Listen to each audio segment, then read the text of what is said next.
रामकृष्ण हरी हरे राम राम राम हरे हरे हरे कृष्ण कृष्ण कृष्ण हरे हरे हरे राम राम राम हरे हरे हरे कृष्ण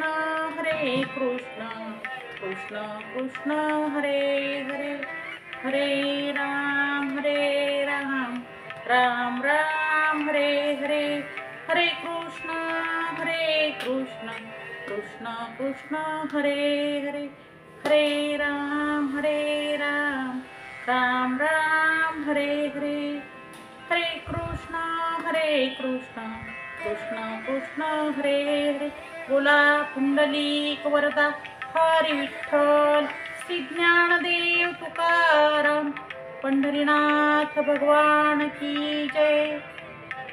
संत ज्ञानेश्वर महाराज की जय। जगद्गुरु तुकाराम महाराज की जय। वैराग्य मूर्ती संत श्रेष्ठ वामनभाऊ महाराज की जय। संत श्रेष्ठ ऐश्वर्य संपन्न भगवान बाबा की जय। वेदांताचार्य नारायण महाराज की जय। आजन्म वारकरी श्री संत खंडोजी बाबा की जय। आज आपण वेदांताचार्य नारायण महाराज यांच्या जीवनचरित्रावर आधारित प्रवचन रूपी सेवेच्या 5व्या भागामध्ये चिंतन करत आहोत। यापूर्वी वेदांताचार्य नारायण महाराज यांच्या जीवनचरित्रावर आधारित 4 भागांमध्ये आपण चिंतन केलेले आहे आणि आज 5व्या भागामध्ये आपण प्रारंभ करत आहोत। वक्रतुंड महाकाय सूर्यकोटी समप्रभ निर्विघ्नं कुरु मे देव सर्वकार्येषु सर्वदा। गुरुर्ब्रह्मा गुरुर्विष्णू गुरुर्देवो महेश्वरा गुरु साक्षात् परब्रह्म तस्मै श्री गुरवे नमः। माथा टेकवावा पांडुरंगा चित्त एकी ठेवावे नाम घेता पांडुरंगा आपुलेपण विसरावे। तारकेश्वर गडावरती भक्ती रस झरतो बाबांच्या पाऊल वाटे मंगल दीप पेटतो। आनंदी पंढरी पैठण प्रेमाचा तो साज नामस्मरणाच्या ओघात मिळे आत्मसंतोष। रामकृष्ण हरी जपताना हनुमंत दर्शन आले लक्ष्मणास ऐकू येता मंत्र मनात जाळे। शिवनाथांचे स्वप्न दर्शन जीवनाला दिशा मिळे। सप्ताहातून भक्तिपथ हृदयात दीप जळे। वेदांताचार्य नारायण महाराज यांनी अतिशय प्रतिकूल परिस्थितीमध्ये सर्व शिक्षण पूर्ण केलेले आहे आणि ते आता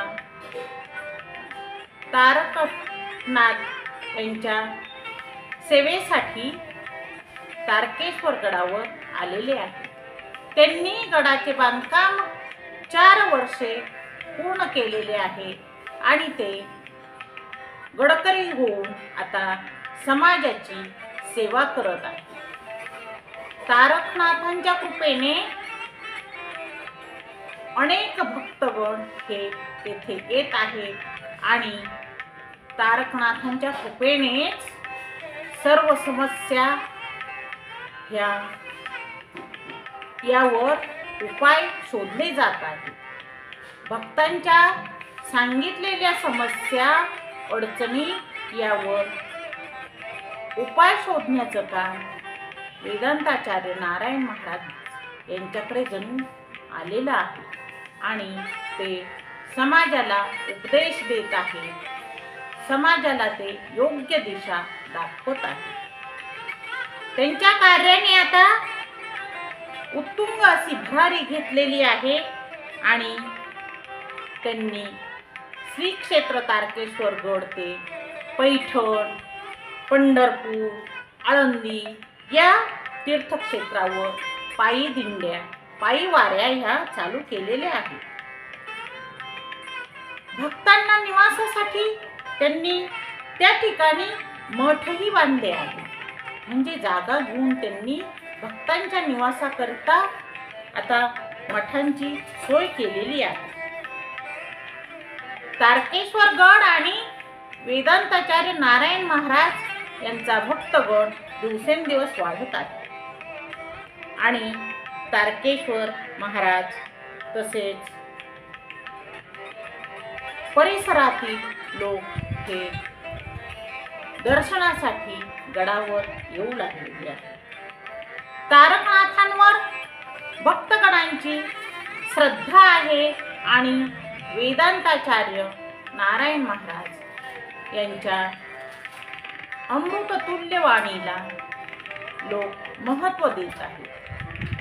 त्यांचे बोल हे गोड आहेत आणि प्रेमाने ते सर्व भक्तांच्या जवळ जात आहेत.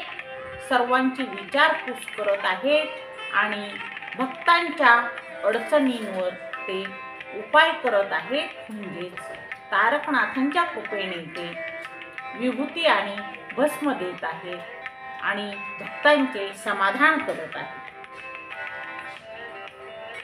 भक्त ज्यावेळी गडावर येतात त्यावेळी ते आपल्या प्रपंचातील संसारातील अडचणी महाराजांना सांगत आहेत आणि त्याप्रमाणे लहान मोठे कोणतेही दुःख असू द्या महाराज त्यावर सर्व भक्तांचे समाधान करत आहेत.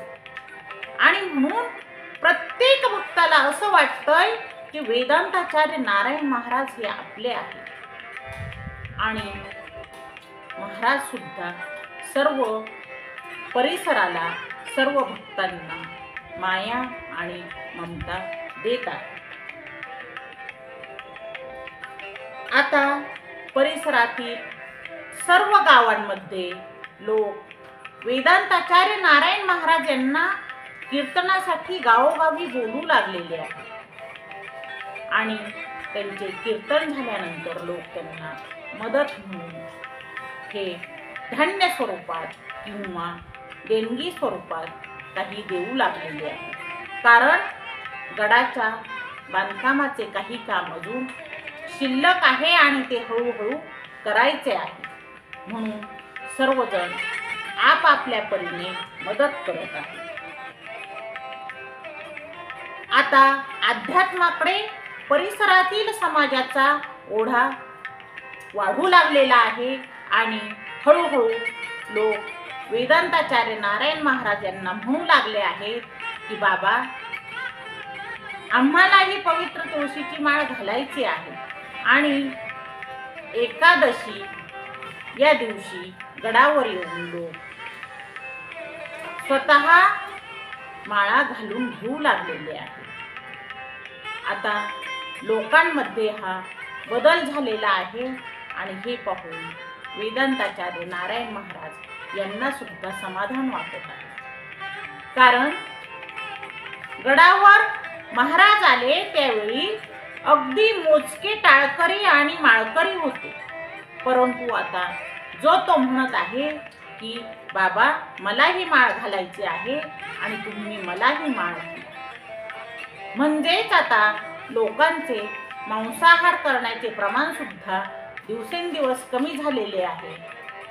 दुराचाराने न वागता व्यसनाकडे न वळता लोक आता सदाचाराने वागू लागलेले आहे आणि हे पाहूनच वेदांताचार्य नारायण महाराजांना संतोष वाटत आहे, समाधान वाटत आहे. आता गावागावातील मंदिरांमध्ये कथा, प्रवचन, कीर्तने होऊ लागलेली आहे आणि दररोज हरिपाठ सुद्धा होऊ लागलेला आहे.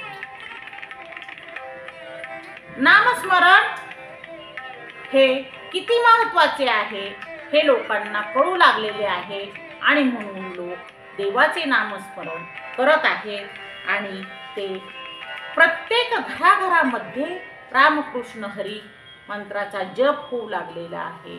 परमेश्वराचे नाव हे लोक मुखातून घेऊ लागलेले आहेत आणि समाज आता हळूहळू सुधारत चाललेला आहे, अध्यात्माकडे वळत चाललेला आहे. श्री क्षेत्र तारकेश्वरगड येथे वेदांताचार्य नारायण महाराज यांच्या मार्गदर्शनाखाली आता शिष्य तयार होऊ लागलेले आहेत आणि अध्यात्माचे शिक्षण घेऊ लागलेले आहे. वेदांताचार्य नारायण महाराजांना असं वाटतं की आपल्या हाताखाली चांगले शिष्य तयार व्हावे, तपस्वी आणि वैराग्य संपन्न शिष्य तयार व्हावे असे त्यांना वाटते आणि त्याप्रमाणे आता शिष्य तयार होऊ लागलेले आहे. हरिभक्ती परायण शिवनाथ महाराज तसेच हरिभक्ती परायण आदिनाथ महाराज शास्त्री आणि हरिभक्ती परायण लक्ष्मण महाराज हे असे शिष्य वेदांताचार्य नारायण महाराज यांच्या मार्गदर्शनाखाली शिक्षण घेत आहे आणि आता श्री क्षेत्र तारकेश्वर गडावर हळूहळू भक्तांची संख्या ही वाढतच आहे. शिष्य शिक्षण घेत आहेत आणि गुरु त्यांना मार्गदर्शन करत आहे. याप्रमाणे हरिभक्ती परायण शिवनाथ महाराज यांना वेदांताचार्य नारायण महाराज यांनी पांगरा या ठिकाणी संस्थांच्या गादीवर बसवलेले आहे. तेथील ग्रामस्थांच्या आग्रहाखातर हरिभक्ती परायण शिवनाथ महाराज यांना त्या संस्थांच्या गादीवर बसवलेले आहे आणि हरिभक्ती परायण शिवनाथ महाराज हे सांगतात की वेदांताचार्य नारायण महाराज यांचं लक्ष कसं सगळीकडे असायचं याचा एक अनुभव ते सांगत आहे. स्वतः हरिभक्ती परायण शिवनाथ महाराज यांनी अनुभवलेला सांगितलेला हा अनुभव आहे. हरिभक्ती परायण शिवनाथ महाराज यांच्या संस्थांवर पांगरा येथे बांधकाम चालू होते आणि काही कामानिमित्त हरिभक्ती परायण शिवनाथ महाराज हे मुंबई येथे गेलेले होते. इकडे संध्याकाळी बांधकाम चालू होते आणि स्लॅब पडला. स्लॅब टाकलेला आहे आणि जे पाणी आहे ते सर्व पाणी संपलेले आहे. स्लॅब टाकण्याचे काम पूर्ण झाले आहे, परंतु दुसऱ्या दिवशीसाठी टाकीमध्ये पाणी शिल्लक नाही आणि हरिभक्ती परायण शिवनाथ महाराज हे मुंबई येथे गेलेले आहे. ते रात्री मुंबई येथेच एका भक्ताच्या घरी मुक्कामाला थांबले होते आणि झोपले होते. त्यावेळी त्यांना आवाज आला की अरे उठ, इथे काय झोपला आहेस? तिकडे स्लॅब टाकला आहे आणि सकाळी पाणी नाही, पाण्याची काहीतरी व्यवस्था करावी लागेल आणि तू येथे झोपलेला आहेस. या आवाजाने हरिभक्तीपरायण शिवनाथ महाराज हे खडबडून जागे झालेले आहेत आणि त्यांनी ताबडतोब बस स्टँडकडे येऊन बस पकडलेली आहे आणि रात्रीचा प्रवास करत ते पांगरा या ठिकाणी आलेले आहेत. पांगरा येथे येण्यासाठी सकाळ झाली आणि ते बांधकामाच्या ठिकाणी पोहोचले. तेव्हा पाहिले तर खरोखरच टाकीत अजिबातही पाणी शिल्लक नाही. हरिभक्तीपरायण शिवनाथ महाराज सांगतात की वेदांताचार्य नारायण महाराज यांचं लक्ष हे कसं सगळीकडं आहे आणि ते कसं सांगत आहेत की झोपेमध्ये मी होतो आणि झोपेमध्ये सुद्धा त्यांनी मला येऊन सांगितलेलं आहे की इकडे काय करत आहेस, तिकडे पाणी संपलं आहे आणि तू ताबडतोब पांगऱ्याला जा. म्हणजे गुरूंना सर्वांची चिंता आहे, काळजी आहे असं हरिभक्तीपरायण शिवनाथ महाराज या अनुभवातून सांगत आहेत. गुरुर्वाणी प्रबोधिता निशी स्वप्नदर्शिता शिष्या कर्मे प्रवृत्त भूत धर्मपालन कारणा. गुरूंची जी वाणी आहे या वाणीमधून जागृती होते, रात्री स्वप्नरूपे दर्शन होते आणि ते सांगतात की ताबडतोब पांगरा या ठिकाणी जा, तेथे पाण्याची व्यवस्था कर. त्यावेळी शिष्य असणारे हरिभक्तीपरायण शिवनाथ महाराज हे तत्काळ कर्तव्यासाठी प्रवृत्त होतात आणि हेच धर्मपालन आहे. यालाच म्हणतात की धर्म हा आपला असा आहे की गुरुने सांगायचं आणि शिष्याने ते पालन करायचं. गुरु सेवकासी करीती गुरु प्रद प्रकटती दुःख नुरे नित्य होती शांती समाधान. जो गुरुची सेवा करतो त्याला स्थान प्राप्त होत असते आणि त्या शिष्याचे दुःख हे नाहीसे होत असते. त्याला शांती समाधान हे प्राप्त होत असते. गुरुबिन सांग कळेना रे ज्ञानाचा मार्ग खरा तुका म्हणे वाटे उजळे गुरु कृपेची माया. अशा प्रकारे हरिभक्तीपरायण शिवनाथ महाराज हे त्यांना आलेला अनुभव आहे तो सांगत आहेत. वेदांताचार्य नारायण महाराज यांनी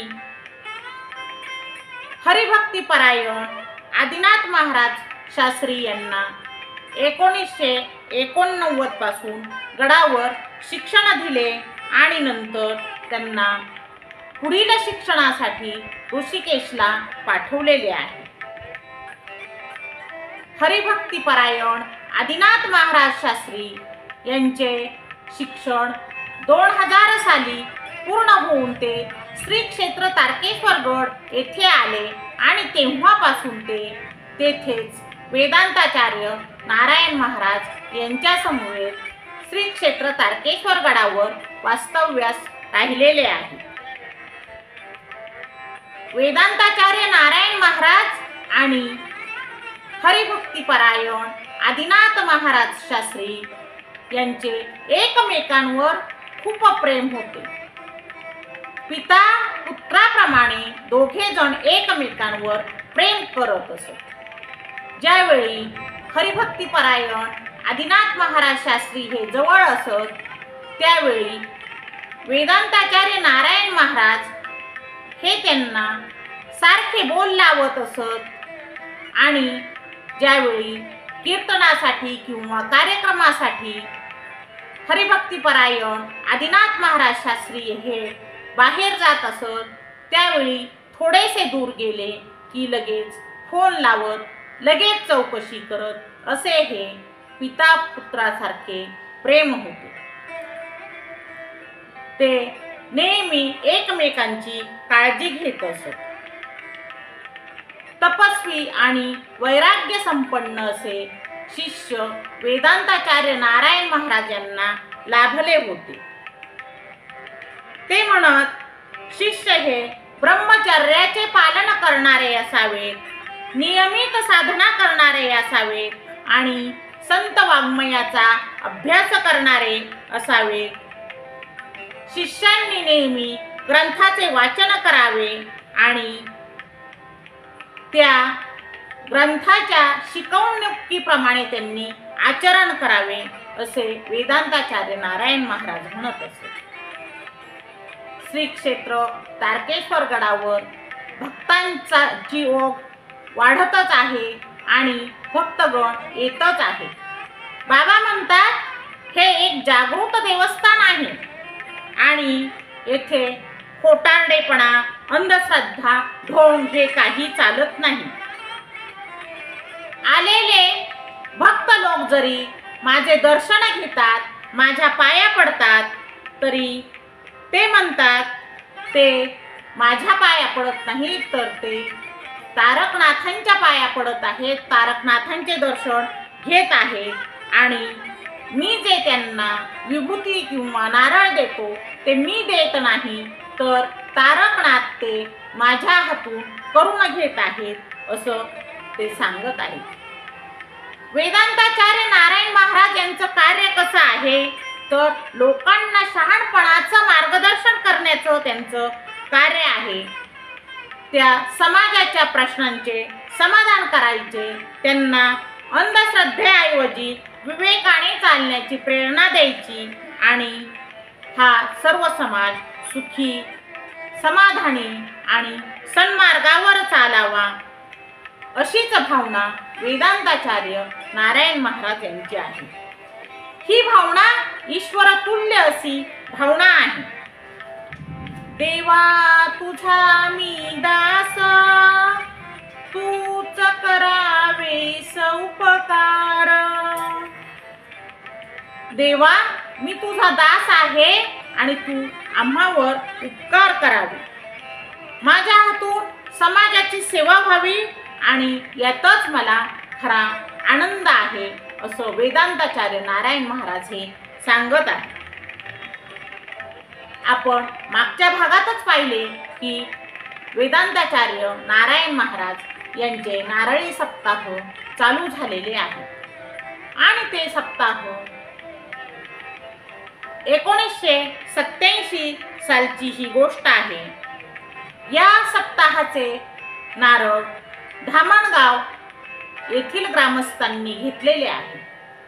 काय झाले कोणास ठाऊक, परंतु सप्ताह पुढे 15 दिवसांवर आलेला आहे आणि धामणगाव येथील ग्रामस्थांनी सप्ताहाचे घेतलेले नारळ परत माघारी आणलेले आहे आणि आणून ते वेदांताचार्य नारायण महाराज यांच्याकडे दिलेले आहे.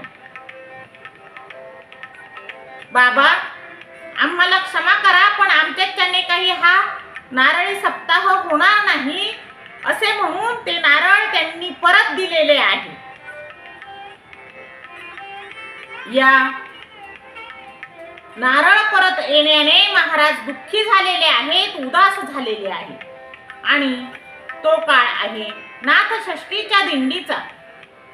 अनेक लोक आलेले आहेत, वारी निघालेली आहे आणि सर्वजण हे फराळ करत आहेत, परंतु वेदांताचार्य नारायण महाराज यांनी काहीही खाल्ले नाही. भक्त त्यांना म्हणतात, बाबा तुम्ही फराळ केला नाही. तेव्हा मात्र बाबा उदास आहेत आणि बोलत नाही. मग बाबांना बोलते करण्यासाठी भक्त विचारतच आहेत, तेव्हा मात्र लोकांच्या आग्रहाखातर आता सांगणे भागच आहे. आणि म्हणून वेदांताचार्य नारायण महाराज सांगतात, अरे धामणगावच्या ग्रामस्थांनी नारळी सप्ताहाचं घेतलेलं ते नारळ परत आणून दिलं आहे. आता ह्या नारळाचा मी विचार करत आहे, हे नारळ गंगेला अर्पण करावं लागेल. हेच विचार माझ्या मनात चालू आहेत, हेच विचारचक्र डोक्यात सुरू आहे आणि म्हणून मला उदास वाटत आहे. बाबांचे हे बोलणे ऐकले आणि तितक्यात करोडी येथील ग्रामस्थ म्हणाले, बाबा एवढंच आहे ना, चिंता करू नका. कुठे आहे ते नारळ? आणा बरं इकडे ते नारळ. आम्ही नारळ घेतो आणि आम्ही सप्ताह करतो. तेव्हा वेदांताचार्य नारायण महाराज म्हणतात, अरे 15 दिवसांवर सप्ताह आलेला आहे आणि इतक्या कमी वेळामध्ये तुम्ही सप्ताह कसा करणार? तुम्ही नियोजन कसं करणार? त्यापेक्षा आपण काय करू, हे नारळ घेऊ गंगेला अर्पण करू. नाही बाबा, तसे होणार नाही. हा सप्ताह करोडीमध्ये होणारच. आम्ही हा सप्ताह करणारच. कसा करायचा ते करू, पण हा सप्ताह हा होणारच, असं करोडीच्या नागरिकांनी वेदांताचार्य नारायण महाराजांना सांगितलेलं आहे.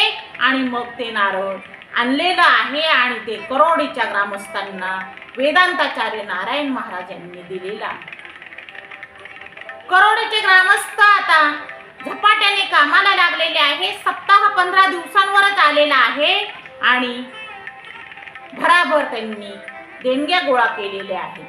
करोडीच्या शेजारी असणारी जी गावे आहेत त्यांनी सुद्धा मदत केलेली आहे, सहकार्य केलेली आहे आणि 15 दिवसातच सर्व नियोजन करून सप्ताह उभा राहिलेला आहे आणि सर्वांना समाधान वाटलेलं आहे, संतोष वाटलेला आहे, सर्वांना आनंद वाटलेला आहे.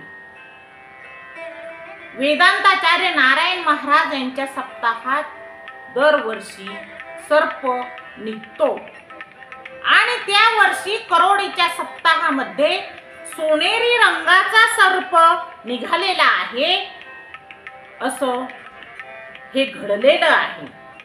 म्हणजे त्या करोडी गावच्या लोकांची भक्ती ही किती थोर आहे ती पहा. त्या वर्षी सोनेरी रंगाचा सर्प त्या सप्ताहात निघालेला आहे. जेथे भक्ती तेथे मी, भक्तांच्या सेवेसाठी तत्पर मी, संकटातही जो न डगमगतो, त्याला मी कधी न सोडतो. नारळ परतले मन उदास झाले, भक्ताच्या निर्धाराने सप्ताह सजले. करोडीच्या भूमीत भक्तीचा ज्वार, बाबांच्या कृपेने सोनेरी सर्पाचा साक्षात्कार. अशा प्रकारे जरी धामणगावच्या लोकांनी काही कारणास्तव ते नारळ परत दिले होते, तरी 15 दिवसातच नियोजन करून तो सप्ताह करोडीच्या ग्रामस्थांनी यशस्वी केलेला आहे. तेथे बाबा 7 दिवस थांबलेले आहेत आणि सर्वांना समाधान वाटलेलं आहे. आणि त्या सप्ताहाच्या शेवटी सोनेरी रंगाच्या सर्पाने सर्वांना दर्शन दिलेलं आहे. असा साक्षात्कार दैवाचा आहे, तो झालेला आहे.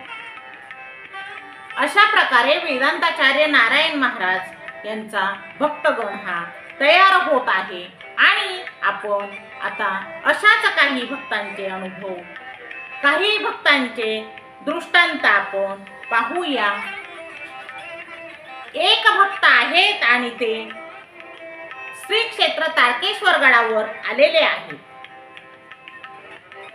त्यांनी तारकनाथांचे दर्शन घेतलेले आहे. वेदांताचार्य नारायण महाराजांकडे ते आलेले आहेत आणि म्हणतात, बाबा माझी वस्ती पलीकडे आहे आणि त्या वस्तीवर सारखे आसपास विषारी सर्प निघत आहे. कुठे जाताही येत नाही आणि कुठे येताही येत नाही. सारखे दिवसातून 4-5 वेळा तरी सर्प बाहेर पडतात आणि ते सापडतही नाही.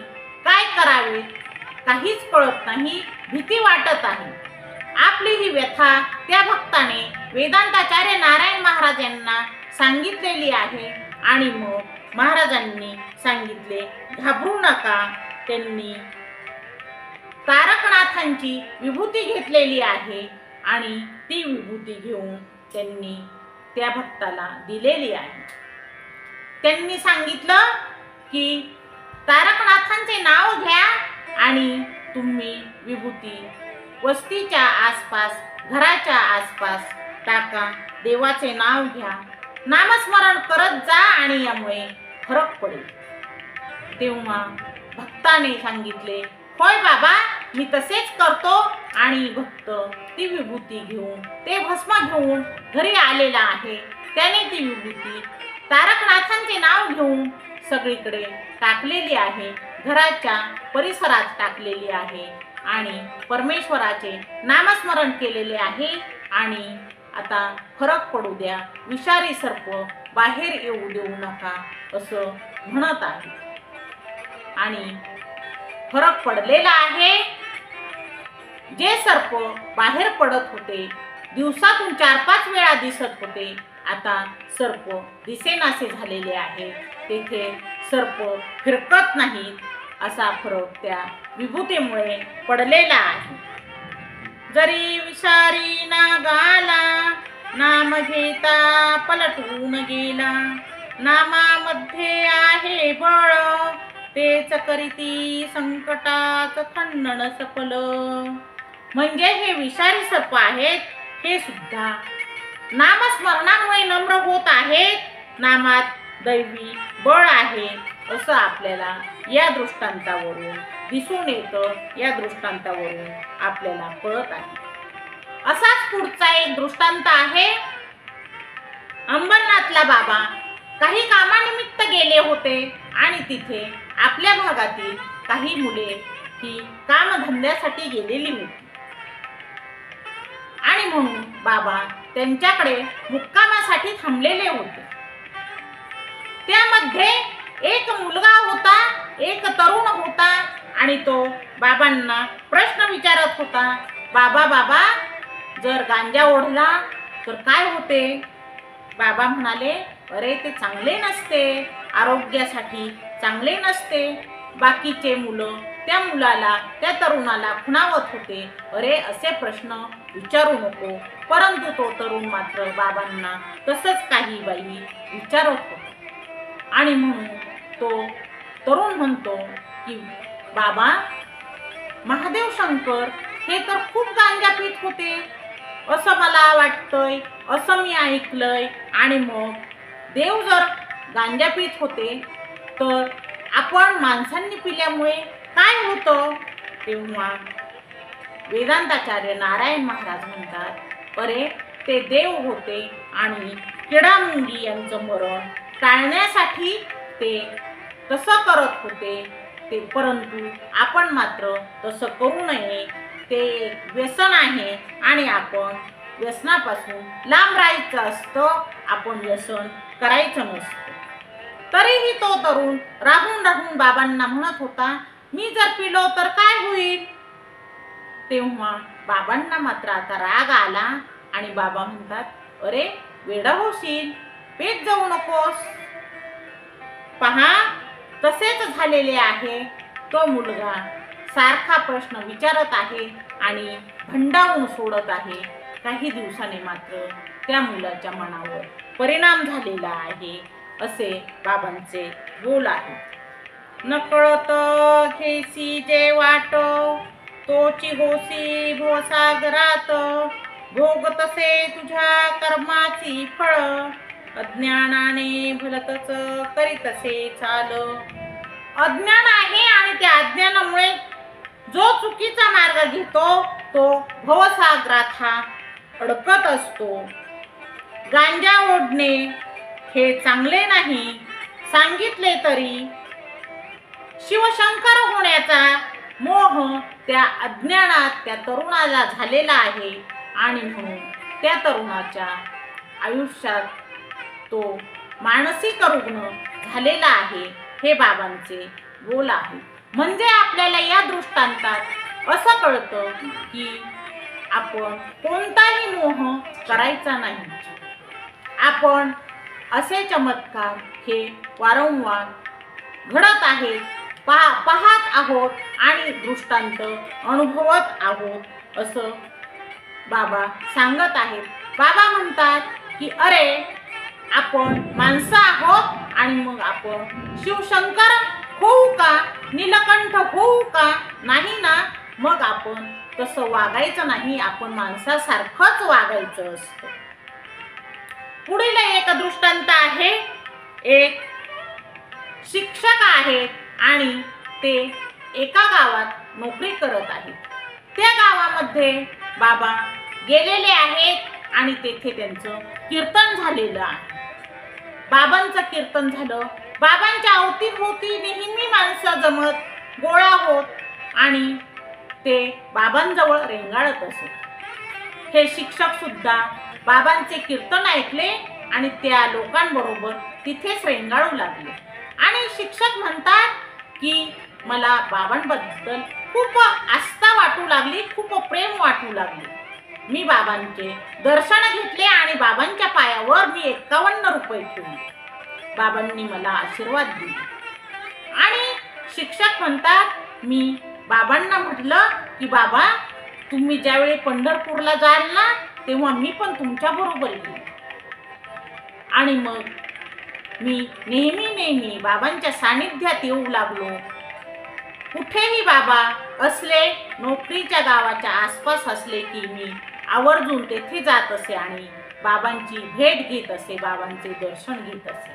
मग ज्यावेळी बाबांना पंढरपूरला जायचं होतं त्यावेळी बाबांनी निरोप पाठवला आणि ते म्हणतात की शिक्षक आणि बाबा हे मिळून पंढरपूरला गेलेले आहेत.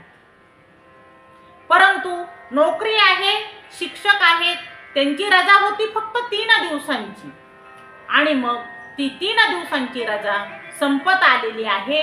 म्हणून शिक्षक पंढरपूरमध्ये बाबांना सांगतात की बाबा आता माझी रजा संपलेली आहे म्हणून मी आता परत जातो. उद्या माझी शाळा आहे म्हणून मी आता शाळेवर जाण्यासाठी परत नोकरीच्या गावी जात आहे. परंतु बाबा म्हणतात नका जाऊ तुम्ही, काही होणार नाही.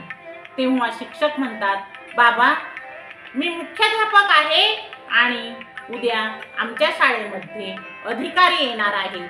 शाळेचे जे बांधकाम चालू आहेत ते पाहणी करण्यासाठी ते येणार आहेत आणि मी जर नसलो तर ते वाईट शेरा देतील म्हणून मला जाणे गरजेचे आहे. तेव्हा बाबा म्हणतात काही होणार नाही आणि तुम्हाला कोणी वाईट शेरा देणार नाही. थांबा, आता तुम्ही आले आहात ना, मग आपण 2 दिवस आणखी येथेच थांबू. आणि मग बाबांच्या म्हणण्यानुसार शिक्षक पंढरपूर येथेच थांबत आहे. इकडे दुसऱ्या दिवशी शाळा भरते आणि शाळा तपासणीसाठी, बांधकाम पाहणीसाठी अधिकारी लोक येतात आणि ते अधिकारी विचारतात मुख्याध्यापक कुठे आहेत. तेव्हा शिक्षक सांगतात की ते पंढरपूर येथे गेलेले आहेत. आज येणार होते पण काय झाले कोणास ठाऊक ते आले नाही. जो वर्ग मुख्याध्यापकांचा आहे, त्या शिक्षकांचा आहे, तोच वर्ग ते तपासतात आणि चांगली शिस्त आहे, चांगली शाळा आहे असा शेरा ते शेरेबुक मध्ये देत आहे. शिक्षक पंढरपूरला गेले. ह्या दुसऱ्या शिक्षकांच्या उत्तरावर अधिकारी काहीही बोलत नाही आणि चांगला शेरा देऊन शाळा तपासणी करून ते निघून जातात. 2 दिवसानंतर ते मुख्याध्यापक असणारे शिक्षक पंढरपूरवरून शाळेत येतात आणि त्यांना समजते की अधिकारी आले, परंतु त्यांनी चांगला शेरा दिला आणि पंढरपूर येथे गेले असे समजल्यावर काहीही बोलले नाही. तेव्हा शिक्षक म्हणतात ही सर्व बाबांचीच कृपा आहे असं मला वाटलं आणि मला खूप धन्य वाटलं, मला खूप धन्य वाटलं. गुरु कृपेमुळे संकटे टळती, श्रद्धेने भक्ती फळते, निष्ठेच्या वाटे चालणारा होतो सदैव यशस्वी. म्हणजेच गुरुकृपा आणि स्वतःच्या निष्ठेवर विश्वास ठेवला तर कोणतीही अडचण आपल्याला थांबवू शकत नाही, हे या दृष्टांतावर कळतं. शिक्षकांनी बाबांच्या म्हणण्यावर विश्वास ठेवलेला आहे आणि आपल्या कामावर सुद्धा शिक्षकांची निष्ठा आहे, त्यामुळे त्यांच्यावर आलेलं संकट हे टळलेलं आहे आणि ते योग्य प्रमाणे आता शाळेचा कारभार रोजच्या रोज पाहू लागलेले आहे. ही सर्व बाबांचीच कृपा आहे असं शिक्षक म्हणतात. बाबा श्री क्षेत्र तारकेश्वर गडावर येणाऱ्या भक्तांचं नेहमी स्वागतच करत असत. मग लहान असो, थोर असो, स्त्री असो, पुरुष असो, रंजल्या गांजल्यांना प्रेमाने विचारपूस करत असत आणि अन्नदान करत असत. असाच एक प्रसंग आहे. एक महिला ही वेदांताचार्य नारायण महाराज यांच्याकडे आली. ग्रामीण भागातील महिला आहे ती आणि ती महिला बाबांना आर्जव करते, बाबा माझ्या मालकांचं खूप दुःख आहे, ते खूप आजारी आहेत, काय करावे कळतच नाही, म्हणून तुमच्याकडे आले आहे. बाबा काहीतरी उपाय करा आणि माझ्या मालकांना बरे करा, त्यांना घोड्यासारखे चांगले करा. महिलेचे शब्द आहेत की बाबा माझ्या मालकाला घोड्यासारखे करा, आजारातून बरे करा. तेव्हा वेदांताचार्य नारायण महाराज स्मित करतात आणि ते विभूती त्या महिलेला देतात, सांगतात की तुझ्या मालकाला लाव, त्यांना बरं वाटेल आणि घोड्यासारखे होतील. हे बाबांचे शब्द आहेत, कारण तीच मागणी त्या महिलेने बाबांकडे केलेली आहे. 2-3 दिवस जातात आणि त्या महिलेच्या मालकाला आता बरे वाटते, आजारातून बरे होतात आणि सारखे दुसऱ्या गावाला जावे लागतात. ह्या गावावरून आलं की दुसऱ्या गावी, दुसऱ्या गावावरून आलं की तिसऱ्या गावी. मालक काही घरी थांबेनातच, ते सारखे बाहेर पळायला लागले आहेत. आता काय करावे त्या महिलेला तर काही कळेना आणि म्हणून ती महिला पुन्हा श्री क्षेत्र तारकेश्वर गडावर जाते. म्हणते बाबा बाबा काय करू कळतच नाही, तुम्ही विभूती दिली, माझे मालक चांगले झाले, आजारातून बरे झाले, पण त्यांचा पाय काही घरात थांबेच ना, ते घरातच थांबेनात. हे गाव झालं की ते गाव, ते गाव झालं की दुसरं गाव, एका गावाहून दुसऱ्या गावाला जाण्याचं काम त्यांचं चालू आहे. तेव्हा वेदांताचार्य नारायण महाराज त्या महिलेला म्हणतात, अगं मावशे तूच म्हणाली होतीस ना माझ्या मालकाला घोड्यासारखं कर, मग घोडा कधी एका ठिकाणी थांबेल का, तो सारखा उधळेलच ना. मग आता त्याच्या खोडीला आपल्याला कसं औषध देता येईल. मग जे बाजूला काही लोक बसलेले होते सर्वजण हसू लागले.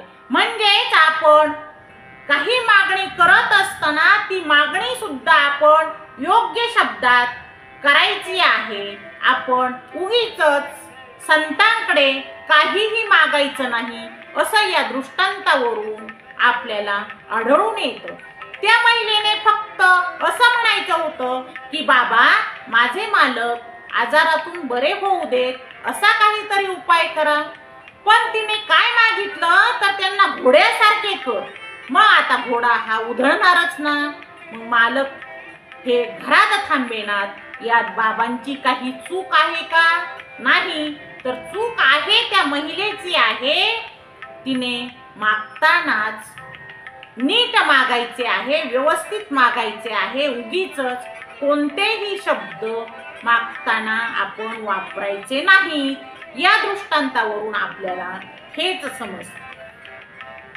म्हणाली बाई कर बाबा बरा, घोड्यासारखा होऊ दे जरा. हसुनी बाबा म्हणले पुढती, घोडा काय घरात टिकती. घोडा हा घरात थांबत नाही. शब्द हे जपून वापरा.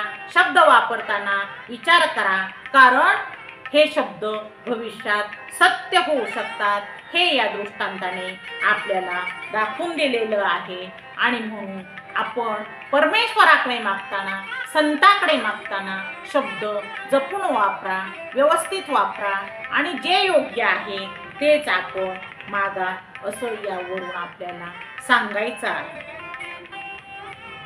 बाबा पंढरपूर, आळंदी, देहू, पैठण या तीर्थक्षेत्री नेहमी जात असत आणि त्यांच्याबरोबर नेहमी कोणी ना कोणी जात असे. असाच एक भक्त आळंदी क्षेत्री बाबांबरोबर गेलेला आहे. त्यांनी स्नान केलेले आहे आणि दोघे जण इंद्रायणी तीरी बसलेले आहे. परंतु बाबांबरोबर जो भक्त गेलेला आहे तो भक्त मात्र उदास आहे. काय झाले असेल म्हणून बाबा म्हणतात, विचारात आहात का? काय झाले आहे? काही समस्या आहे का? तेव्हा भक्त बाबांना म्हणतो कसा, काही समस्या काय सांगू बाबा तुम्हाला, माझ्या जीवनाची दशाच होऊन बसलेली आहे. काय करावे ते कळतच नाही, कुठे थांबावे तेही समजेना आणि मन सारखे अस्वस्थ होत आहे, सैरभैर होत आहे. आणि मग त्या भक्ताने आपल्या जीवनाची जी व्यथा आहे ती वेदांताचार्य नारायण महाराज यांना सांगितलेली आहे. ते म्हणतात की मला 2 मुली आहेत आणि दोघींचेही लग्न झालेले आहे. पण काय करू, एका मुलीचा जो मालक आहे, माझा जो जावई आहे, त्याने भांडण धरले आहे आणि तो तिला नांदवायला नेत नाही. ती येथेच आहे, माहेरातच आहे. ते एक काय कमी म्हणून दुसरी जी मुलगी आहे तीही विवाहित आहे आणि तिच्या मालकावर काहीतरी मानसिक परिणाम झाला आहे, म्हणून ती मुलगी सुद्धा इथेच आहे, माहेरातच आहे. 2 विवाहित मुली आहेत आणि दोघीही माहेरात आहेत. याचं दुःख मला आहे. यावर मी काय उपाय करू ते मात्र मला काही कळत नाही आणि म्हणून माझे मन उदास आहे. तेव्हा वेदांताचार्य नारायण महाराज म्हणतात, काळजी नको करूस,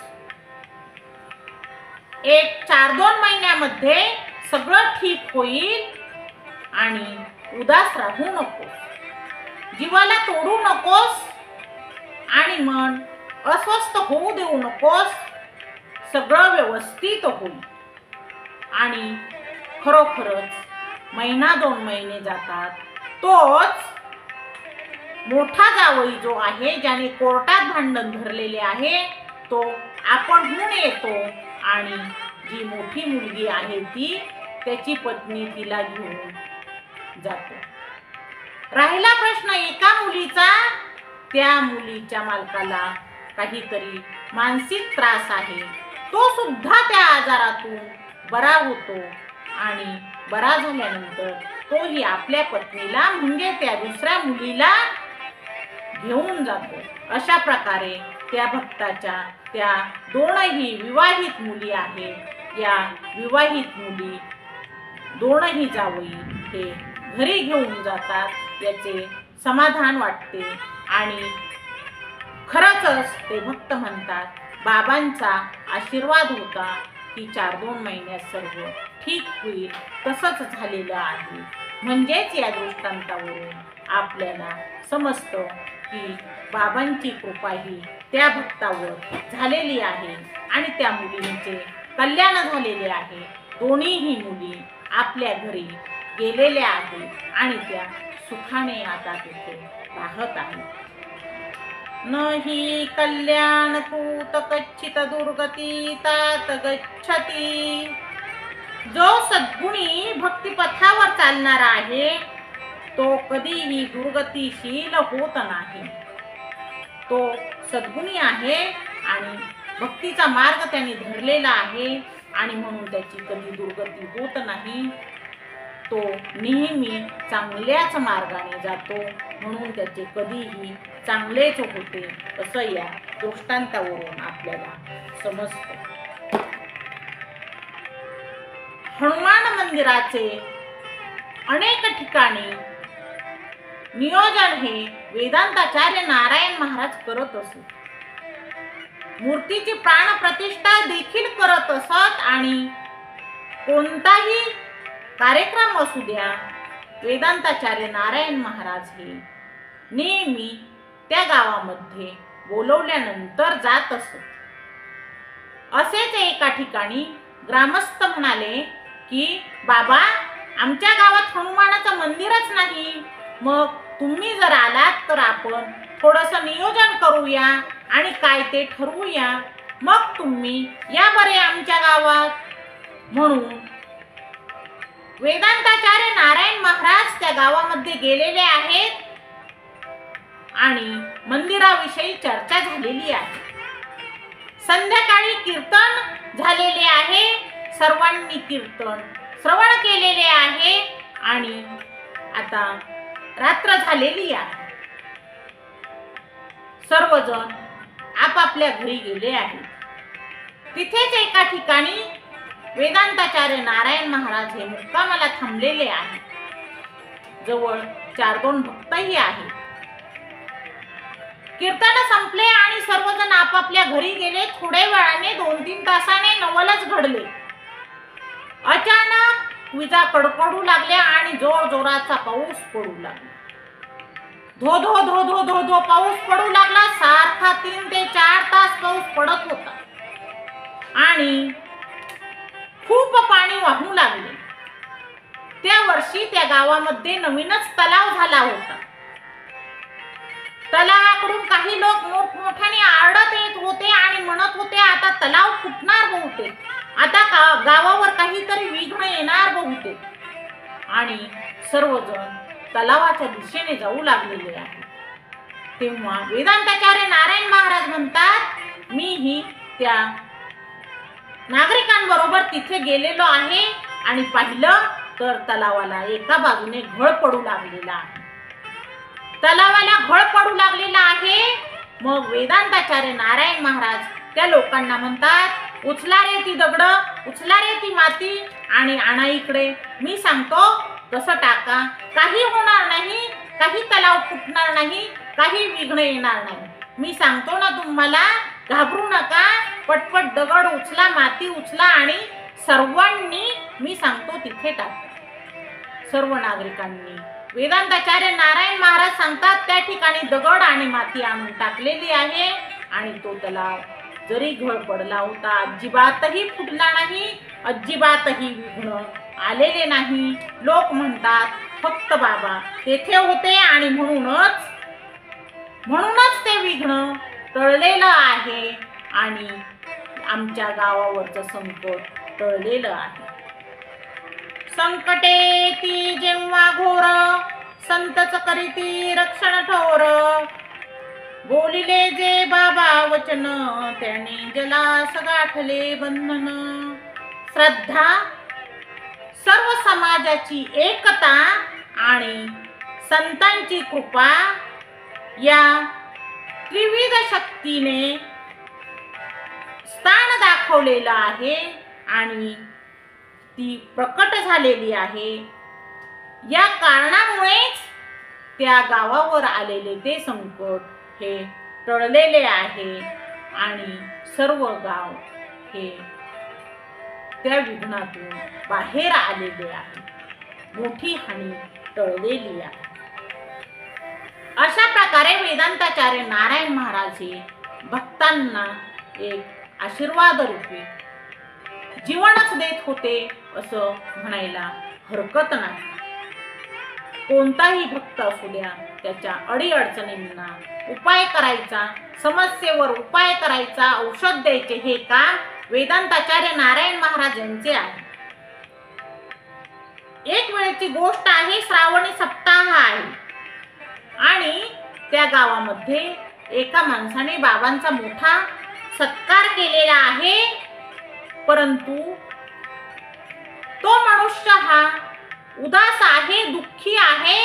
त्याचा एक मुलगा 4-5 वर्ष झाले घरातून निघून गेलेला आहे, बेपत्ता झालेला आहे, परत काही येईना. बाबांचा सत्कार केला आणि नंतर बसल्यानंतर बाकीच्या काही ग्रामस्थांनी त्या मनुष्याचे हे दुःख बाबांना सांगितलेले आहे. तेव्हा बाबा म्हणाले, काही काळजी करू नका, तुमचा मुलगा थोडेच दिवसात पुन्हा घरी येईल. तसेच झालेलं आहे. जसं बाबा बोलले तसंच मुलगा काही दिवसातच पुन्हा घरी आलेला आहे. त्यावेळी श्री क्षेत्र तारकेश्वर गडावर त्या मुलासहित सर्व ग्रामस्थ हे बाबांकडे आलेले आहेत. सर्वांनी बाबांचे तारकनाथांचे दर्शन घेतलेले आहे आणि सर्वांनी तेथून विभूती घेतलेली आहे. आपल्या जनावरांना ती विभूती लावण्यासाठी सर्वजण विभूती घेत आहेत. म्हणजे एक बेपत्ता झालेला मुलगा, 4-5 वर्षे घरातून गेलेला मुलगा सुद्धा बाबा सांगतात की तो परत येईल आणि तो परत येत आहे. सत्यम वद धर्मम चर, म्हणजेच बाबा शुभ काम करणारे आहेत आणि चांगले काम करणारे आहेत. जे चांगले काम करतात ते संकटात अडकत नाहीत. त्या मनुष्याने बाबांचा सत्कार केलेला आहे, चांगले काम केलेले आहे, बाबांच्या गुणांचा गौरव केलेला आहे आणि म्हणून तो संकटात अडकला नाही. काही दिवसातच त्याचा मुलगा परत आलेला आहे. संतांचे जे वचन आहे हे वचन म्हणजे एक विधीचं विधान असतं आणि जसं संत बोलतात तसं होत असतं, तसंच होत असतं. याप्रमाणे अनुभव येत होते. भक्तगण हे तारकनाथांचे दर्शन घेत होते. वेदांताचार्य नारायण महाराज यांना सांगत होते की आमच्या समस्या ह्या आहेत, आमच्या अडचणी ह्या आहेत. श्री क्षेत्र तारकेश्वर गड येथील दिंडी गेलेली आहे आणि ती दिंडी एका ठिकाणी मुक्कामाला थांबलेली आहे. तेथे जवळच एक कारखाना आहे आणि तो कारखाना जिथे आहे तिथे एक कामगार गरीब आहे. त्याला असं वाटतं या दिंडीला आपण जेवण देऊया. पुरणपोळीचं जेवण देण्याची इच्छा आहे त्याची. त्या कामगाराच्या 2 मुली या गावातच दिलेल्या आहेत. 2 मुलींना बोलावणे पाठवलेले आहे आणि दिंडीसाठीचा स्वयंपाक बनवलेला आहे. पुरणपोळीचा बेत केलेला आहे आणि त्या कामगाराला असं वाटतं पुरणपोळी बरोबर आपल्या घरात वाढण्यासाठी तूप नाही, थोडेसे तूप हवे होते.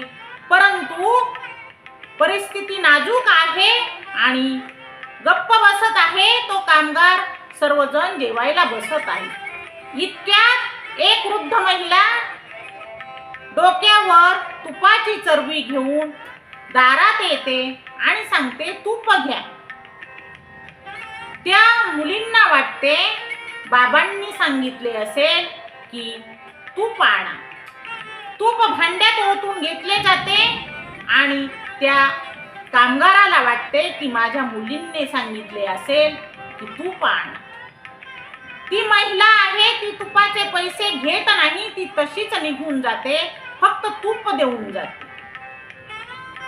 सर्व दिंडीतील लोक हे समाधानाने जेवण करतात आणि त्या कामगाराला सुद्धा समाधान वाटते की आपली जशी इच्छा होती की पुरणपोळी बरोबर तूप वाढावे तसेच झाले, तूप मिळाले. म्हणून तो जेवणानंतर मुलींना म्हणतो की किती पैसे दिलेत तुपाचे. मुली म्हणतात, बाबा आम्हाला वाटले तुम्ही पैसे दिले आणि तुम्ही तूप सांगितले, आम्ही पैसे दिले नाहीत. आणि बाबा म्हणतात मीही पैसे दिले. म्हणजेच ती महिला फक्त आपल्याला तूप देऊन गेलेली आहे, तिने त्याचा मोबदला घेतला नाही, तिने त्याचे पैसे घेतलेले नाहीत, हे त्या मुलींना आणि त्या कामगारांना समजते. त्यांना वाटतं खरंच देव आहे आणि साक्षात अन्नपूर्णाच आपल्याला तूप देऊन गेलेली आहे. जेवण दिंडी सदेवनी ठेवी, भक्त म्हणे तुपा विना काही सवी. पाहता आले वृद्धा माते सारखी, घेऊनी चरवी. ना पैसा ना बोला काही, साक्षात अन्नपूर्णा तेथ गेली. म्हणजेच त्या भक्ताच्या मनातील ती भावना भगवंत जाणतात आणि अन्नपूर्णेच्या रूपाने त्या महिलेने, त्या वृद्धेने तूप आणून दिलेलं आहे आणि दिंडीतील लोकांना तूप वाढलेलं आहे. जिथे भक्ती आहे तिथे देव स्वतः सेवा करण्यास येत असतात आणि असेच ही दिंडीने जी लोक जेवली, भक्ती केली, पुरणपोळीच्या जेवणाबरोबर जे तूप वाढलं गेलं ते हे भक्तीचंच एक रूप होतं. तर ही दिंडी भक्तीने चालते, साधनाने चालत नाही.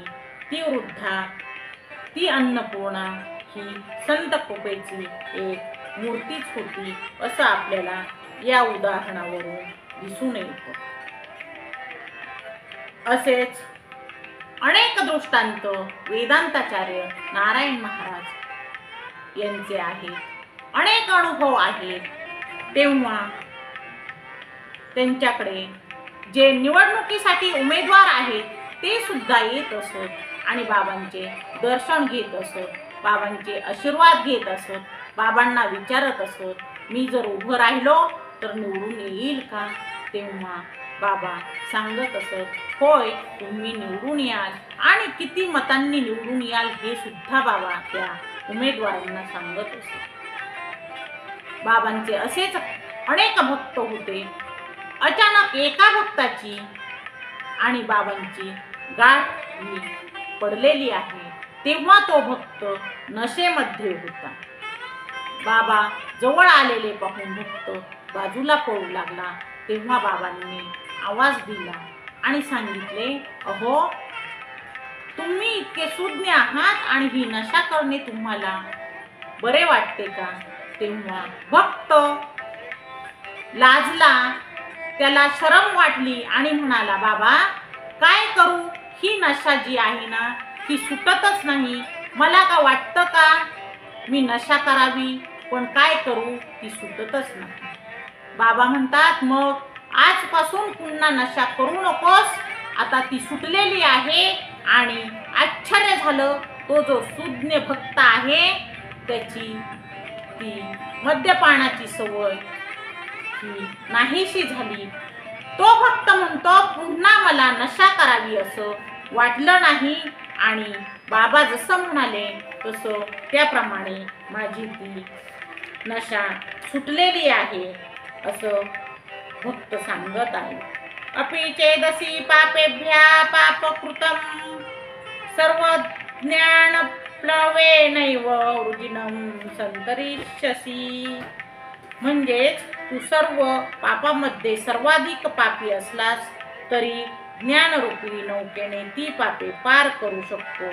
बाबांची वाणी हा आदेश नव्हता, तर साक्षात कृपेचा आशीर्वाद होता आणि म्हणून त्या व्यसनी भक्ताची ती सवय सुटलेली आहे असं आपल्याला दिसून येतं. आता ज्याप्रमाणे दिंड्या चालू असतात, आळंदी क्षेत्री, पैठण क्षेत्री आणि पंढरपूर क्षेत्री, श्री क्षेत्र तारकेश्वरगड येथून दिंड्या जात असतात. असाच एक अनुभव पंढरपूर या दिंडीचा आहे. त्यावेळी पंढरपूरमध्ये मठ बांधलेला नव्हता आणि निवासाची सोय नव्हती, म्हणून सांगितले की अलीकडेच कुठेतरी मुक्काम करा. म्हणून एका गॅरेजवाल्याला म्हटले की आम्हाला इथे मुक्कामासाठी राहू दे. तेव्हा तो गॅरेजवाला माणूस म्हणाला, मालक म्हणाला की नाही हो, मलाच ही जागा लागते, मला काम करावे लागते आणि इथे तुम्हाला थांबण्यासाठी काही जागा नाही आणि तुमची येथे सोय सुद्धा होणार नाही. म्हणून दिंडी तशीच पुढे जाऊ लागली. पण काय झाले कोणास ठाऊक, अचानक 5 मिनिटांनी आवाज देत मोठमोठ्याने ओरडत तो गॅरेजवाला मालक जो आहे तो हाका मारतच दिंडीच्या मागे पळत आहे आणि म्हणून दिंडी थांबलेली आहे. गॅरेजवाला मालक म्हणतो की तुमची दिंडी ही श्री क्षेत्र तारकेश्वर गडावरची आहे का, वेदांताचार्य नारायण महाराजांची आहे का? मग या, मी सोय करतो आणि इथे रात्री तुम्ही मुक्कामाला थांबा. गॅरेजच्या पुढे सर्व ऑइल सांडलेले होते, बसण्यासाठी नीट जागा नव्हती. त्याने लगोलग खरीप आणलं आणि एक ट्रॅक्टरभर खरीप अंगणात पसरून दिलं. दिंडीला थांबण्यासाठी जागा केली, त्यांची जेवणासाठीची सोय केली, पाण्याची सोय केली आणि दुसऱ्या दिवशी सुद्धा म्हणाला की आजही तुम्ही येथेच थांबा. त्याने गोडाचे जेवण दिले. मग काय झाले असेल आणि जो मालक म्हटला होता येथे राहण्यासाठी जागा नाही, तो पळत का आला असेल याचे कोडे मात्र त्या दिंडीतील कुणालाही उलगडले नाही.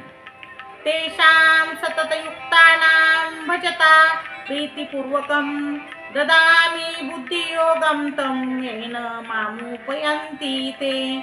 जे भक्त प्रेमपूर्वक सतत देवाचे भजन करत असतात त्यांना आत्मसाक्षात्कारासाठी आवश्यक तो बुद्धियोग परमेश्वर देत असतो. त्याप्रमाणे त्या गॅरेज मालकाला बुद्धियोग परमेश्वराने दिला असावा आणि त्याने तेथे राहण्याची व्यवस्था केली असावी. असाच एक प्रसंग आहे. श्री क्षेत्र तारकेश्वर गड येथे एक हरिण होतं.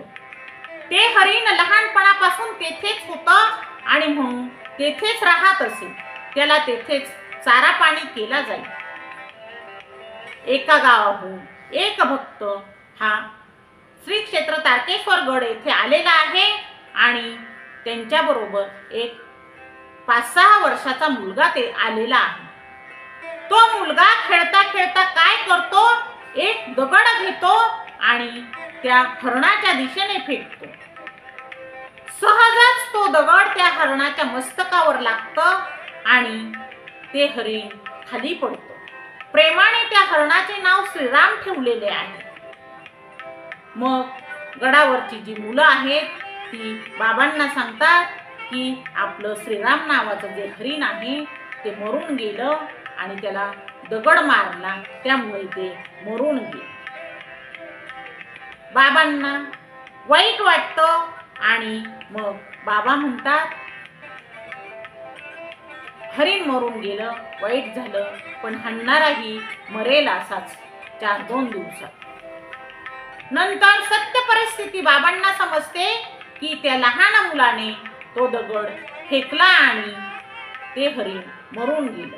परंतु बाबाच्या मुखातले ते शब्द आहेत ते गेलेले आहेत आणि ते शब्द बाबा सुद्धा परत घेऊ शकत नाहीत. वेदांताचार्य नारायण महाराज यावर विचार करतात. भक्त दर्शनानंतर घरी जातात आणि 4-2 दिवसातच गडावर बातमी कळते. त्या मुलाची बहीण आणि तो मुलगा खेळत असताना दोघांमध्ये भांडण होतं आणि त्या मुलाची ती बहीण 7-8 वर्षाची असते. ती फुंकणी घेते, चुलीजवळची फुंकणी घेते आणि भावाच्या दिशेने फेकते. ती फुंकणी त्या मुलाच्या डोक्यात लागते आणि मुलगा तेथेच मरून पडतो.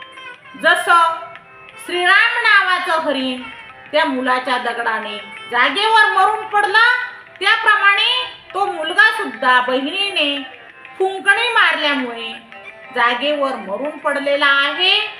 हे फक्त बाबांचे बोल आहेत. बाबांच्या तोंडून हे शब्द गेले होते, तेही 2-4 दिवसात मरून पडेल. आणि तसंच घडलं आहे. ती बहीण असणारी ती मुलगी आणि फुंकणी हे मात्र निमित्त झालेले आहे. बाळाच्या हाती दगड गेला, हरणावरती तोच उचलला, बोलता बाबा गप्पच झाले, भविष्यात दुःख दारणिले. म्हणजे या जगात दया, करुणा आणि अहिंसा हीच खरी भक्ती आहे. हरिण, तो मुलगा, ती मुलगी, तो दगड, ती फुंकणी हे निमित्त झालेले आहेत आणि विनाकारण त्या हरणासारखाच त्या मुलाचा सुद्धा जीव गेलेला आहे, असं या आपल्याला दृष्टांतावरून दिसून येत आहे. एकदा बाबा कॉटवर झोपलेले होते आणि म्हणतात तसे, अरे या कॉटवर झोपून झोपून सगळं अंग की नाही ताठून जातं. तेव्हा एक मुलगा म्हणतो, बाबा आपण काय करूया, तुम्हाला बाजच आणूया, बाजेवर कसं अंग ताठणार नाही. तेव्हा बाबा म्हणतात, हुशार आहेस रे, तसंच करूया. आणि मग ठरवतात आपण काय करूया, आता वेदांताचार्य नारायण महाराजांना येथे बसण्यासाठी एक बाजच विणूया. मग सुताराला बोलवतात, चौपाई करतात. मग बाज सांगाडा तर तयार होतो, दोरीही आणली जाते. पण आता विणायची कोणी, बाबा आता बाज कोणी विणायची. तेव्हा बाबा म्हणतात, आहे ना तो एक मुलगा, तो विणे. मुलाला हाक मारतात, इकडे ये, दोरी घे आणि बाज विण. तो मुलगा म्हणतो, बाज विणायचं शिक्षण तर मला नाही, बाज तर विणता येत नाही. आणि मग बाबा असं का सांगतात, म्हणून बाबांकडे पाहतो. बाबा म्हणतात, अरे विण ना ती बाज, इकडे काय पाहतोस. आणि म्हणून तो मुलगा ती दोरी हातात घेतो, बाबांचे नाम घेतो, तारकनाथांचे दर्शन घेतो आणि बाज विणू लागतो. मुलगा म्हणतो, मी काही बाज विणत नव्हतो, बाज विणत होते बाबा, पण करून घेत होते माझ्याकडून, कारण बाज कशी विणायची हे काही मला येत नव्हते, कळत नव्हते. पण मी फक्त दोरी फिरवत होतो आणि बाबाच हे कार्य माझ्या हातून करून घेत होते, असं तो मुलगा सांगत आहे. नाही विधी नाही शिक्षण, तरी साधला बाज विणन, बाबा म्हणती जप करा नाम, कृपेने करी सर्व काम. बाबांची करुणा ही इतकी गहन आहे की ते भक्ताच्या हातून स्वतःच कार्य करून घेत आहेत, असे तारकेश्वर गडावरचे वेदांताचार्य नारायण महाराज आहेत. आणि ते भक्तांना अनेक प्रकारे मदत करत आहेत, भक्तांच्या समस्येवर उपाय करत आहेत. एका गावामध्ये काही झाडांवरून नेहमी वाद होत असे, भांडणं होत असत. आणि म्हणून त्या गावातील माणसं एकत्र झाली आणि त्यांनी वेदांताचार्य नारायण महाराजांना बोलवलं. ती माणसं म्हणतात कसे, बाबा आता जो सप्ताह आहे तो आमच्या गावात आहे आणि मग आपण काय करू, ही जी जुनी वठलेली झाडं आहेत ना, ह्या झाडांवरून आमचा नेहमीच वाद होतो, मग आपण ही झाडं तोडूया आणि त्याचे इथे सरपण गोळा करून ठेवूया, म्हणजेच सप्ताहासाठी आपल्याला ते उपयोगी येईल. पण ह्या सप्ताहातील एकही काडी, सरपणातील एकही काडी आपण कुणाला नेऊ द्यायची नाही, नाहीतर पुन्हा भांडण होईल. सप्ताहासाठी स्वयंपाकासाठी हे सरपण आपण गोळा करून ठेवूया. तेव्हा वेदांताचार्य नारायण महाराज म्हणतात, ठीक आहे, यातील एकही काडी कोणीही उचलून न्यायची नाही असे मी सांगतो. मग सर्वजण ठरवतात आणि झाडं तोडतात. झाडांच्या सरपणाचे ढीग लावून ठेवले जातात. परंतु एक वृद्ध महिला येते आणि त्यातील काही काड्या गोळा करते, काही सरपण गोळा करते. ती सरपण गोळा करते, त्याची मोळी बांधते आणि ती मोळी डोक्यावर घेते. पुढे काही मुले खेळत असतात. सरपणाची मोळी ती वृद्ध महिला डोक्यावर घेते तेव्हा मुले म्हणतात, आजी, ए आजी, अगं तुझ्या त्या सरपणाच्या मुळीमध्ये मोठा नाग आहे. मग ती महिला घाबरते आणि ते सरपण डोक्यावरून पटकन खाली टाकून देते. तेव्हा तो नाग अदृश्य होतो. त्या सरपणात काही नाग नसतो. म्हणजेच बाबांनी सांगितले होते की सरपणातली काडीही कोणी न्यायची नाही. परंतु तरी त्या वृद्ध महिलेने ते सरपण गोळा केलं, त्याची मोळी बांधली आणि ते घरी घेऊन जाऊ लागली. तेव्हा त्यात साक्षात सर्प निघाला. मुलांनी पाहिला आणि म्हणून त्या महिलेने ती मोळी तिथेच टाकलेली आहे. नियतं कुरु कर्म त्वं कर्मजायो ह्यकर्मण शरीरयात्रापि च तेन प्रसिद्धे कर्मणः. आपले कर्म हे नीट आणि नियमाने करा, कारण कर्माशिवाय जीवन चालत नाही. पण नियम भंग केल्यास परिणाम हा निश्चित असतो, असं या दृष्टांतावरून आपल्याला समजून येतं. बाबांच्या मुखामध्ये नेहमीच रामकृष्ण हरी हा जप चालू असे. त्यांच्या रोमारोमात परमेश्वराचेच नाव होते. रामकृष्ण हरी, रामकृष्ण हरी, रामकृष्ण हरी अखंड जप वेदांताचार्य नारायण महाराज करत असत. आणि या जपावरूनच हरिभक्तीपरायण लक्ष्मण महाराज हा त्यांचा स्वतःने अनुभवलेला एक प्रसंग सांगत आहे. हरिभक्तीपरायण लक्ष्मण महाराज सांगतात की मी श्री क्षेत्र तारकेश्वर गडावर वेदांताचार्य नारायण महाराजांची सर्व सेवा करत असत. संध्याकाळी बाबा झोपल्यानंतर त्यांचे पाय चोपणे, सेवा करणे, अंगावर पांघरून टाकणे, डोक्याची मालिश करणे आणि अंथरूण सुद्धा नीटनेटके करून देणे, सर्व कामे स्वतः हरिभक्तीपरायण लक्ष्मण महाराज करत असत. नंतर बाबा झोपल्यानंतर झिरोचा बल्ब लावून ते वरच्या माडीमध्ये स्वतः झोपण्यासाठी निघून जात असत. सकाळी सुद्धा वेदांताचार्य नारायण महाराज उठण्याच्या पूर्वी हरिभक्तीपरायण लक्ष्मण महाराज हे उठत असत आणि उठल्यानंतर बंब तापवत असत. त्यावेळी बंब तापवून आंघोळीसाठी स्नानासाठी पाणी गरम केलं जात असे. तेव्हा हे काम हरिभक्तीपरायण लक्ष्मण महाराज शास्त्री करत. ते म्हणतात मी स्वतः बाबांना स्नान घालत असे, त्यांचे कपडे मी स्वतः माझ्या हाताने स्वच्छ धुत असे आणि इस्त्री सुद्धा करून कपडे तयार ठेवत असे. बाबांची ही सर्व कामे हरिभक्तीपरायण लक्ष्मण महाराज हे स्वतः करत असत. ते देवपूजेसाठीची सर्व तयारी करून देत असत. हरिभक्तीपरायण लक्ष्मण महाराज शास्त्री सांगतात की मी बाबांचे स्नान झाल्यानंतर उरलेल्या पाण्यामध्ये मी स्नान करत असे. माझा हा रोजचा नित्यक्रम असे. सकाळी स्नानापासून ते रात्री बाबा झोपेपर्यंत मी बाबांची अखंडपणे सेवा करत असे. एक दिवस असंच मला जाग आली आणि त्यावेळी मला रामकृष्ण हरी हा मंत्र जप ऐकू आला. हरिभक्तीपरायण लक्ष्मण महाराज म्हणतात की मला जप ऐकू आला आणि मग मात्र मी खडबडून उठलो. मला वाटले की आज मला जाग आलीच नाही आणि आता महाराज माझ्या आधी उठले, त्यांनी स्नानही केले आणि ते जप करत आहेत असं मला वाटलं. म्हणून मी डोळे चोळतच तसा खाली उतरू लागलो. पण आजूबाजूला पाहिले तर अजून अंधारच दिसत होता. इकडे तिकडे पाहिले अंधारच आहे. मग काय झाले? रामकृष्ण हरी जप कोठून ऐकू येतो? मी तसाच खाली जिना उतरत होतो आणि बाबांच्या माडीत आलेलो आहे. तेव्हा बाबा झोपलेले आहेत, झिरोचा बल्ब चालू आहे आणि रामकृष्ण हरी हा मंत्र चालू आहे. हरिभक्तीपरायण लक्ष्मण महाराज म्हणतात बाबांच्या श्वासोच्छ्वासाबरोबर रामकृष्ण हरी हा मंत्र जप ऐकू येत होता. बाबा जसजसे श्वास घेत होते आणि सोडत होते तसा हा मंत्र चालू होता. मी स्वतः त्याचा अनुभव घेतला. मी बराच वेळ तो ऐकला. त्यावेळी रात्रीचे 2 वाजले होते.